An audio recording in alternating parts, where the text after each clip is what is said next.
बिस्मिल्लाहिर्रहमानिर्रहीम। अस्सलाम वालेकुम डियर स्टूडेंट्स। हम टाइप्स ऑफ फंक्शंस पढ़ रहे थे। हमने कल अलजेब्राइक फंक्शंस की टाइप्स पढ़ी थी।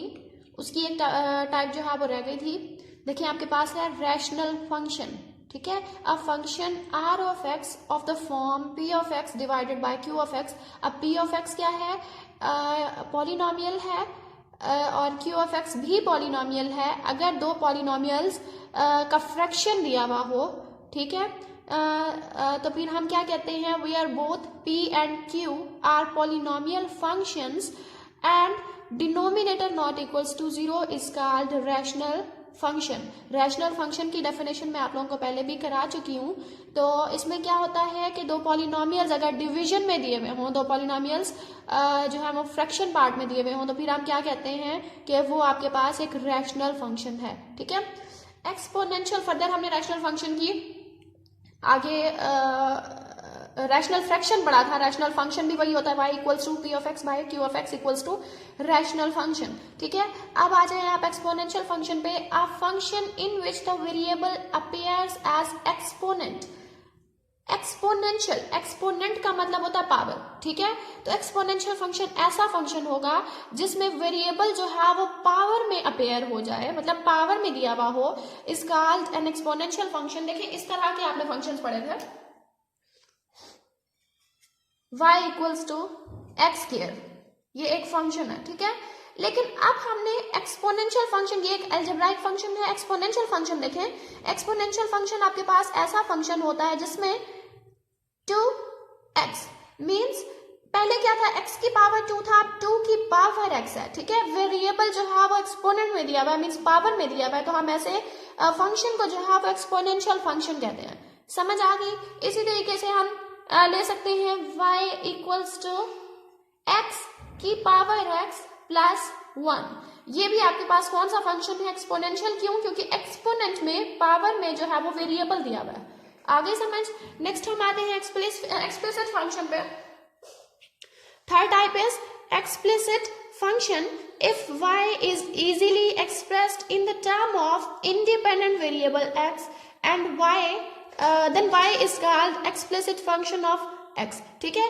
मतलब इस तरह की कोई इक्वेशन दी हुई हो कि अगर हम y को सेपरेट लिख सकें और x को सेपरेट लिख सकें तो हमारे पास वो एक्सप्लिसिट फंक्शन होता है। जैसे नॉर्मली हम लोग एक्सप्लिसिट फंक्शन को ही सॉल्व करते होते हैं।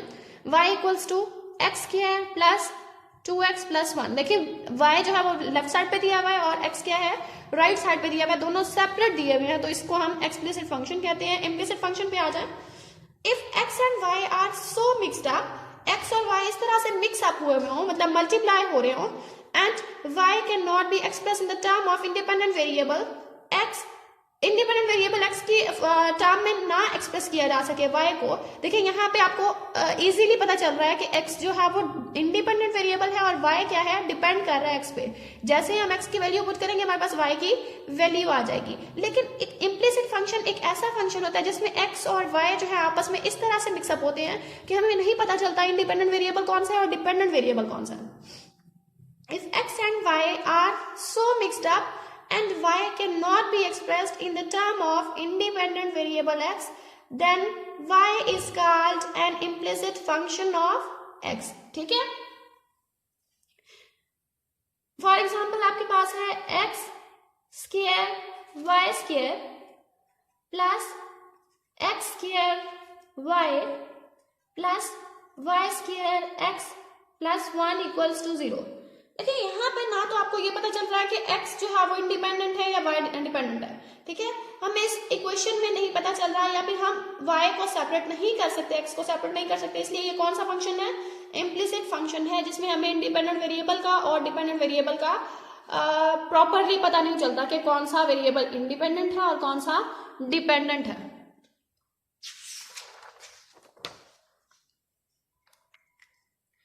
नेक्स्ट आ जाए आप पैरामीट्रिक फंक्शंस पे। If a curve is described by expressing both x and y as function of a third variable t or theta which is called parameter। if a curve अगर कोई curve जो है वो describe की गई हो by expressing both x and y as a function of the third variable T और theta. मतलब आपके पास क्या हो कि पहले हमने क्या पढ़ा कि एक इक्वेशन को पढ़ा था, एक इक्वेशन में एक्स जो है वो इंडिपेंडेंट वेरिएबल होता है और वाई डिपेंडेंट वेरिएबल होता है, ठीक है। अब हम ये कह रहे हैं कि आपके पास ये जो एक्स और वाई है ये दोनों वेरिएबल्स क्या हो जाएं, इंडिपेंडेंट हो जाएं, और एक और थर्ड वेरिएबल हम इंट्रोड्यूस कराएं जो कि इन दोनों वेरिएबल्स पे डिपेंड कर रहा हो, तो वो दो इक्वेशंस पैरामीट्रिक इक्वेशंस कहलाती हैं। और ये जो आपके पास डिपेंडेंट वेरिएबल हो जाता है ये क्या होता है, जो आपके पास डिपेंडेंट वेरिएबल होता है वो पैरामीटर कहलाता है, ठीक है।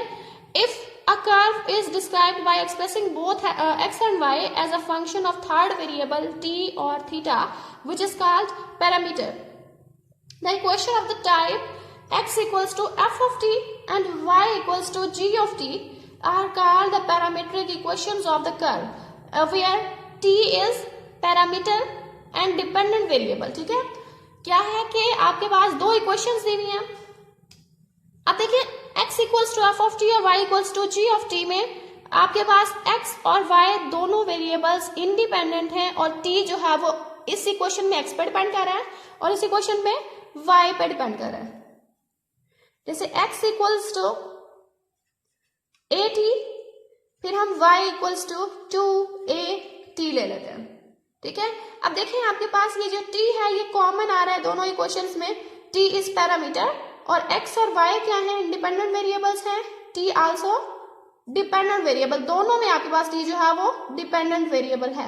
आगे समझ, तो हमारे पास इस तरह की इक्वेशंस जो है वो पैरामीट्रिक इक्वेशंस कहलाती हैं और t क्या है, पैरामीटर है। नेक्स्ट आप आ जाए इवन फंक्शन पे।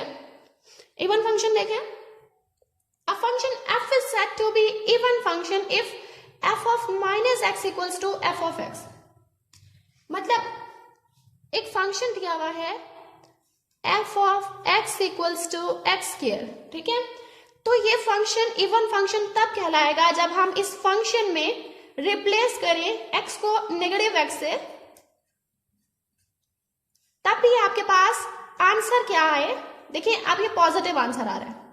अगेन आपके पास एक्स स्क्वायर किसके इक्वल, एफ ऑफ एक्स के, तो इसको आप f ऑफ x लिख लें। देखिए f ऑफ माइनस एक्स का आंसर क्या आ गया, f ऑफ x। तो ऐसे फंक्शन को हम क्या कहते हैं, इवन फंक्शन कहते हैं। इवन फंक्शन कौन सा फंक्शन होता है, अगर हम फंक्शन में वेरिएबल की जगह पर रिप्लेस कर दें माइनस एक्स को, तब भी आपके पास अगेन आंसर आ जाए फंक्शन, तो हम क्या कहते हैं कि वो फंक्शन जो है वो इवन फंक्शन है। इसी तरीके से ऑड फंक्शन की डेफिनेशन देखिए,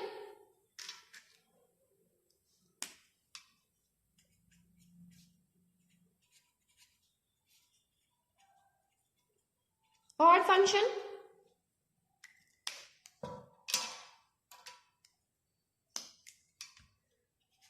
a function f is said to be odd function if अगर हम फंक्शन में रिप्लेस करें माइनस एक्स, तो हमारे पास ये जो माइनस है वो बाहर आ जाए और फिर ये फंक्शन बन जाए, ठीक हो गया। फॉर एग्जाम्पल यहाँ पे फॉर ऑल एक्स भी लेंगे हम।